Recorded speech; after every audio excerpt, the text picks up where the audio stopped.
আজকের আমাদের গন্তব্যস্থল মায়াপুর ইস্কন। এখন আমরা যাব কৃষ্ণনগর, আর কৃষ্ণনগর থেকেই যাব মায়াপুর।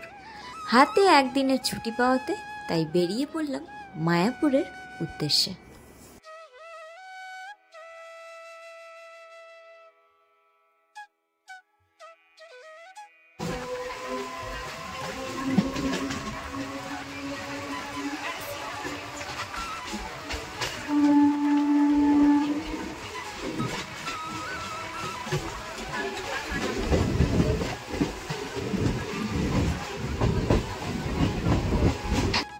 কৃষ্ণনগর নেমে আমরা নিয়ে নিয়েছিলাম টোটো করে যাব এখান থেকে খেয়াঘাট। আর টোটোতে আমাদের মাথাপিছু ভাড়া নিয়েছিল 50 টাকা করে। দূরত্বটা বেশ অনেকটাই ছিল, প্রায় 40 থেকে 45 মিনিট মতো। টোটো করে পৌঁছে গেলাম খেয়াঘাট। ওখান থেকে 3 টাকা করে কেটে নিলাম টিকিট। তারপর খেয়া পার করেছিলাম।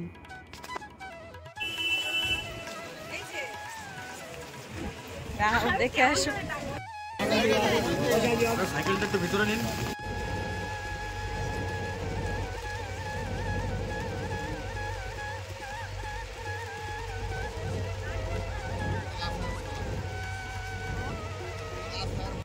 খেয়া পার করে এদিকে আসতেই এখানেও আছে অনেক টোটো। 10 টাকা করে ভাড়া নেয়, একদম মন্দিরের সামনে টোটোগুলো নামিয়ে দেয়।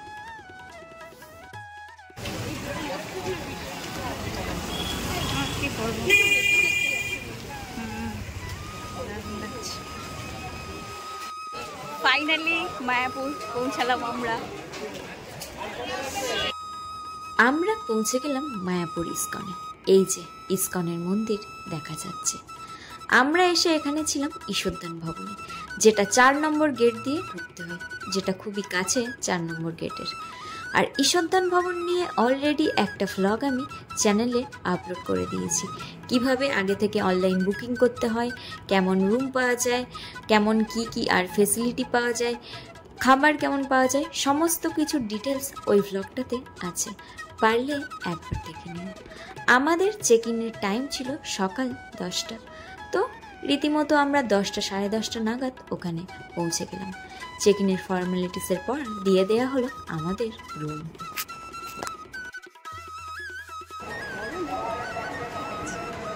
তো এই যে আমাদের রুম, 2টো বেড, সুন্দর সুন্দর, ভিউটাও বেশ ভালো লাগছে। বাহ ভাই, এখান থেকে মন্দিরের এটা কি দারুণ লাগছে। দেখ, এদিকে ওয়াশরুম ঠিকঠাক ক্লিন, এক টেবিল আছে, আমরা এসেই সব জিনিসপত্র রেখে নিয়েছি। ভিউটা তো অসম্ভব সুন্দর।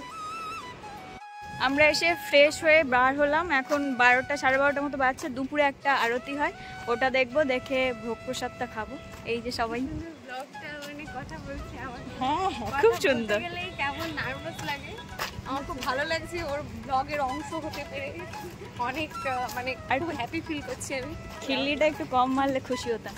যাই হোক, এইটা না দারুণ, ক্যাম্পাসটা দারুণ। এখানে প্রচুর ভবন আছে, গদা ভবন, আমরা আছি ঈশ্বরধান ভবন, আরও কি আছে ভাই? বংশী ভবন, পদ্ম ভবন, গীতা ভবন, শ্রী চৈতন্য ভবন, বেশ ভালো আছে, অনেক কিছু আছে, অনেক কিছু, প্রচুর বড় ক্যাম্পাস, বেশ ভালো লাগছে। সব ঠিক আছে, কিন্তু সকাল থেকে শুধু বৃষ্টি হচ্ছে, তো আমরা যেখানেই যাচ্ছি একটা করে ছাতা নিয়ে যেতে হচ্ছে। একটু করে বৃষ্টি হচ্ছে, বন্ধ হয়ে যাচ্ছে, তো এইসবই চলছে আর কি।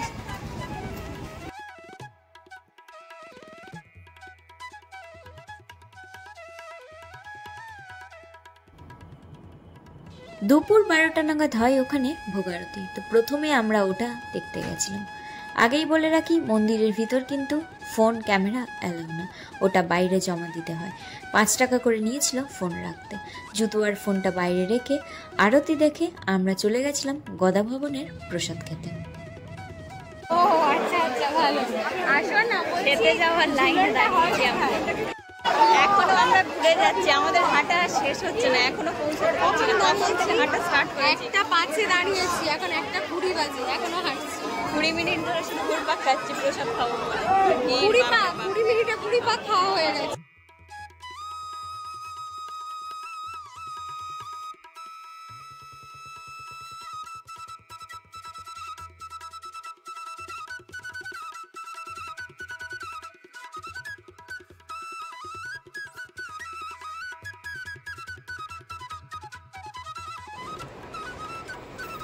তো এখন বাজছে বিকেল 4:30 মতো, আমরা এসে একটু রেডি হয়েছি, যাই হোক ওই আর কি।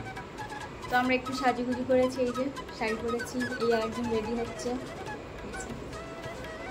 ব্যাকগ্রাউন্ডে আমাদের মন্দির দেখা যাচ্ছে, সেটা দেখা পিছনে ইস্কন মন্দির, কতটা বোঝা যাচ্ছে? ভালোই বোঝা যাচ্ছে। যাই হোক, তো এবার একটু বাইরেটাতে গিয়ে ঘুরবো।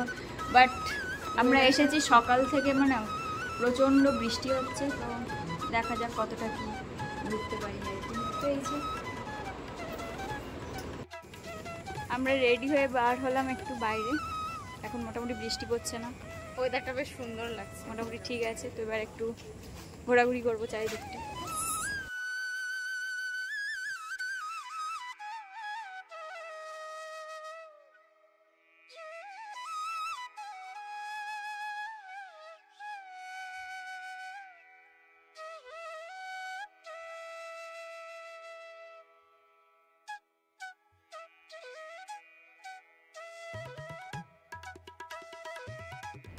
সন্ধ্যা আরতি দেখে বার হলাম। দারুণ একটা সন্ধ্যা কাটালাম। এই রকম সন্ধ্যা জীবনে বারবার ফিরে আসুক। মানে কিছু কিছু জিনিস এমন হয় না যেগুলো মানে বলে বোঝানো যায় না, এতটাই ভালো লাগে, শুধু অনুভব করতে হয়। তো এই রকমই ছিল সন্ধ্যাটা। সন্ধ্যা আরতি দেখে আমরা বার হলাম, মানে দারুণ লাগলো, দারুণ, মনের শান্তি। বেশ অনেকক্ষণ, 1 ঘন্টার ওপরে হচ্ছিল, বেশ ভালো লাগছিল। এই বেরিয়েছি, এই রাস্তাটাও খুব ভালো, এখানে এখন দাঁড়িয়ে আছি। এই যে ফটো তুললাম আমরা, সুন্দর আলো বলে, তাই একটু ফটো দারুণ লাগলো। মানে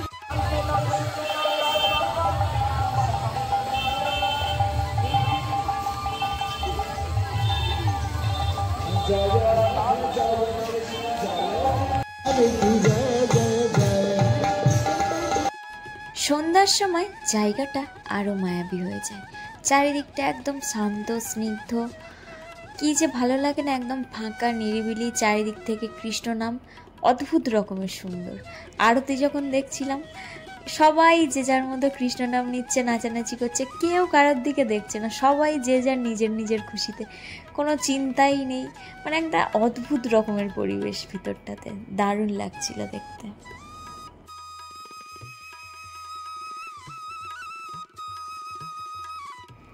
ডিনারে ভোগ প্রসাদটা খেয়েছিলাম ঈশ্বরদান ভবন থেকে, যেটার জন্য নেয় 100 টাকা করে কুপনে, আর লাঞ্চের জন্য নেয় 150 টাকা করে। কুপনটা আগে ভাগে কেটে নিতে হয়, না হলে অ্যাভেলেবেল না। খাওয়া দাওয়া করে আমরা তাড়াতাড়ি ঘুমিয়ে গেছিলাম, পরদিন সকাল সকাল উঠবো বলে। পরদিন ভোর 4টে নাগাদ উঠে পড়েছিলাম সকালবেলা মঙ্গল আরতি দেখার জন্য। মঙ্গল আরতি দেখে রুমে ফিরে ব্যাগ ট্যাগ গুছিয়ে এবার আমরা ফিরবো বাড়িতে। তো আমরা এই যে বেরিয়ে গেলাম, এবার একদিনের মায়াপুরের ট্যুর এটাই ছিল, ভালোই ঘুরলাম আর কি। এখন বেরিয়ে বাইরে কিছু ব্রেকফাস্ট করব, করে বাড়ি চলে যাব। তো বেশ 3 জন মিলে ভালোই কাটলাম একটা দিন। তো যাই হোক, থ্যাংক ইউ বিজি ডেকে। তো যাই হোক, ব্লগটাকে এখানেই শেষ করলাম। চলো, ওই জন্য বললাম, মানে এখানেও বিজি ডেকে না, আর অর্পিতার চ্যানেলেও থ্যাংক ইউ বিজি ডেকে। ধন্যবাদ। ঠিক আছে, তো চলো, টাটা বাই। Tata bye. এবার ফিরতে হবে বাড়ি। এখান থেকে যেতে হবে কৃষ্ণনগর, কৃষ্ণনগর থেকে ট্রেনে করে শিয়ালদা, শিয়ালদা থেকে বাড়ি। এটা ছিল আমার মায়াপুরের একদিনে কাটানোর মুহূর্তগুলো।